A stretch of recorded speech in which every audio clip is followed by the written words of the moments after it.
Hola gente, bienvenidos una vez más a mi canal Ángel PC Tutoriales. Yo soy Miguel Ángel Guerrero y en esta ocasión aprenderemos a quitar el clima de la barra de tareas o el icono de noticias, como quieran llamarle a esta cosa molesta, a esto.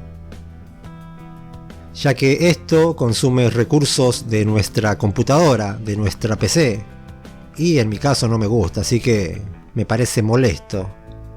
Bueno, como este video va a ser cortito, muy cortito, quiero pedirles desde ya que se suscriban a mi canal y activen la campanita de notificaciones para que YouTube les avise siempre que yo suba videos. Y no olviden comentar y dejarme un like. Bueno, lo único que tenemos que hacer es hacer clic con el botón derecho del mouse en una parte vacía de la barra de tareas. Por ejemplo aquí, clic derecho, nos vamos a noticias e intereses. Le damos a desconectar y listo, se fue. Hasta la próxima. Chao.